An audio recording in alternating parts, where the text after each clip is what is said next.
passiamo velocemente al terzo argomento di oggi. Abbiamo la insegnante della scuola primaria di Aiello, Eva Visintin, se vuoi dire qua, che presenta la Meridiana che è stata realizzata 2 anni fa da suo marito sulla propria casa, sulla loro casa, ed è una Meridiana molto molto particolare. Tra l'altro ha anche vinto il concorso delle Meridiane di 2 anni fa. Eva Visintin ha anche portato avanti un progetto con i suoi alunni alcuni anni fa, e ha realizzato poi, alla conclusione di questo progetto sul tempo, una bellissima Meridiana sulla nostra scuola elementare, che anche in quel caso ha vinto il concorso di quell'anno. Bene, a te la parola.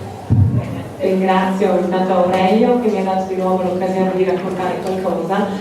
Questa volta mi sembra di fare un intervento quasi personale, perché racconto un po' anche un pezzo di storia della mia vita, proprio perché anche già dalla prima immagine possiamo vedere in casa mia le persone che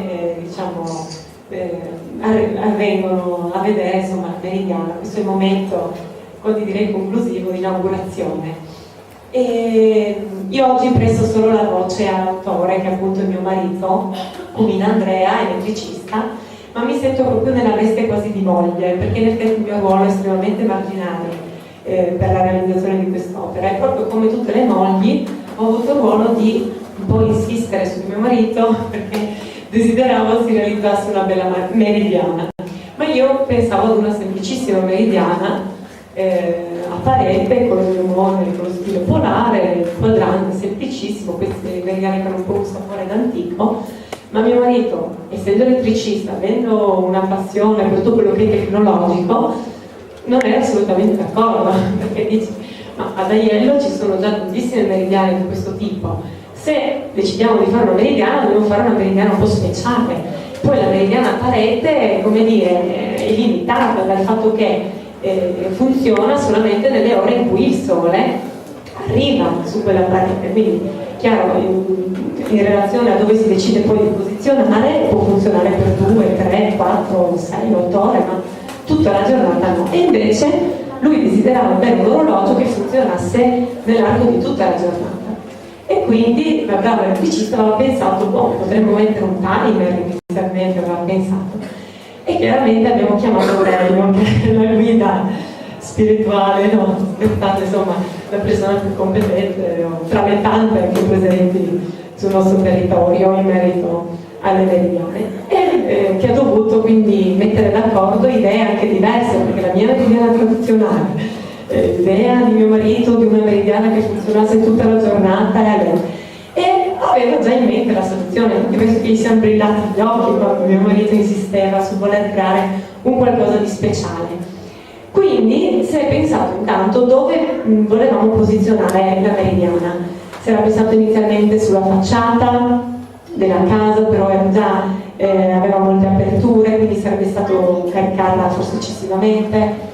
La parete più illuminata, perché esposta a sud, si trova sul retro, e quindi se avessimo deciso di posizionare la Meridiana nella parete a sud avremmo precluso la possibilità ai passanti o ai visitatori di vedere la Meridiana, e quindi ha ritenuto che il luogo più idoneo fosse proprio, come potete vedere, su quella parete che è rivolta ad ovest.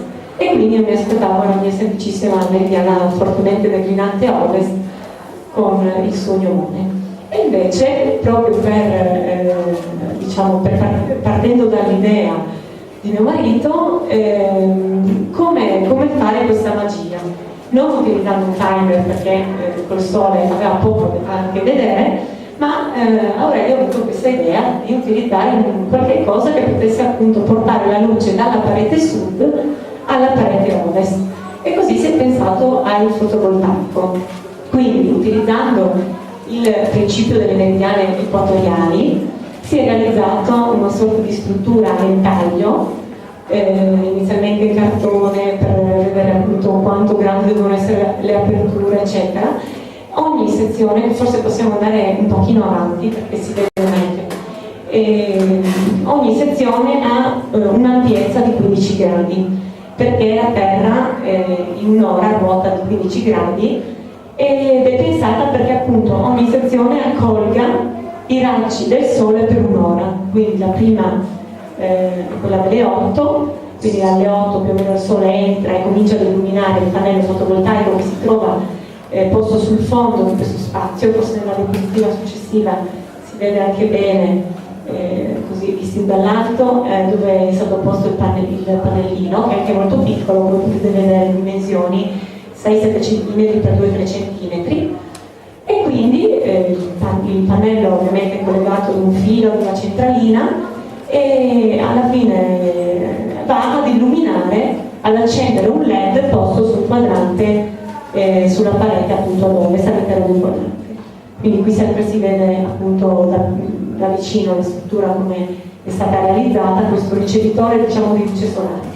Ci sono, come vedete, diverse sezioni, per cui dalle 8 alle ore 15, dalle 8 del mattino alle ore 15 del pomeriggio, sezione per sezione si va diciamo appunto ad illuminare, vediamo ancora l'immagine successiva, sul quadrante diciamo l'ora corrispondente. Si vedeva già un'altra parte diciamo importante, che è quella del montaggio, perché ovviamente anche qui si vede un sole, perché inizialmente io avevo fatto uno schizzo piuttosto diciamo bruttino, quindi un complimento, poi anche lì è stato rivisto, si è data una proporzione più adeguata, insomma anche così esteticamente era quello però che desideravamo entrambi. Quindi un sole, quasi un omaggio alla luce più che al sole questa meridiana.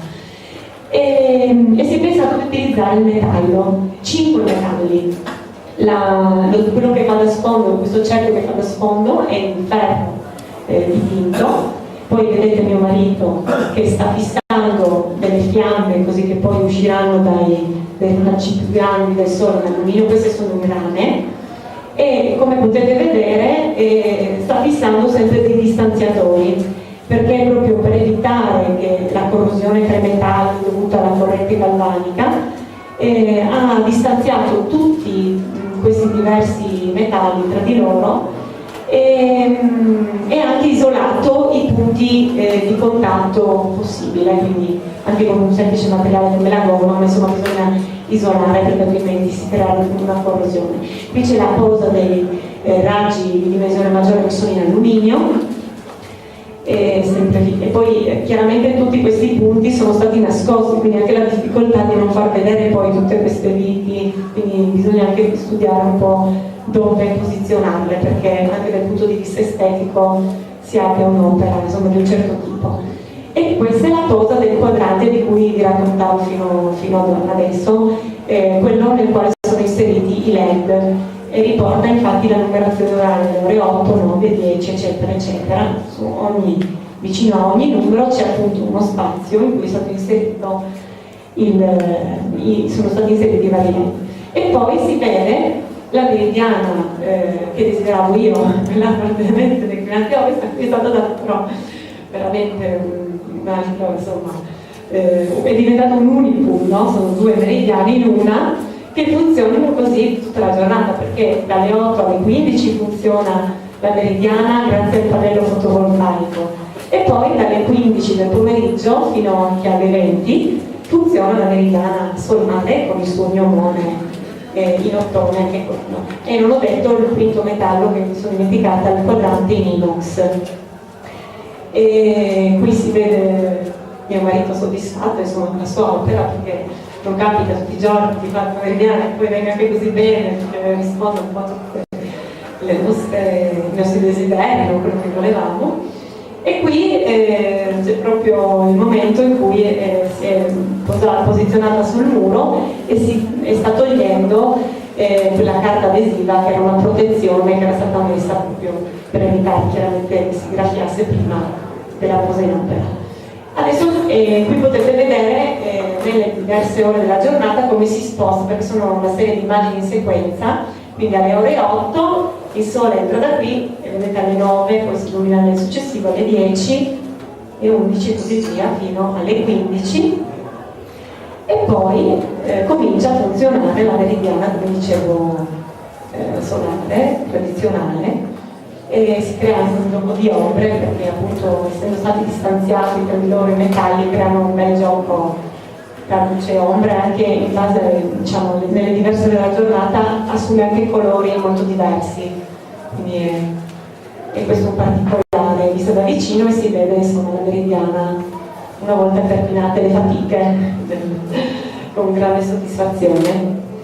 Qui si può notare appunto la posizione della meridiana rispetto al ricevitore di luce che non è visibile dalla strada, e comunque non è una cosa, come potete vedere, esageratamente grande, anzi inizialmente come donna mi dava quasi un po' fastidio, invece adesso è una cosa in più, c'è un'altra opera di altrettanto valore, forse la cosa più originale sta proprio in questo, nell'aver fatto questa magia, portando la luce da una parte all'altra della casa. E poi possiamo andare avanti, possiamo proseguire. Ci siamo noi, la famiglia, con il mio piccolino che non è potuto venire oggi perché altrimenti non avreste sentito una parola della conferenza, e direi però di chiamare almeno per l'applauso mio marito, perché a lui che deve andare a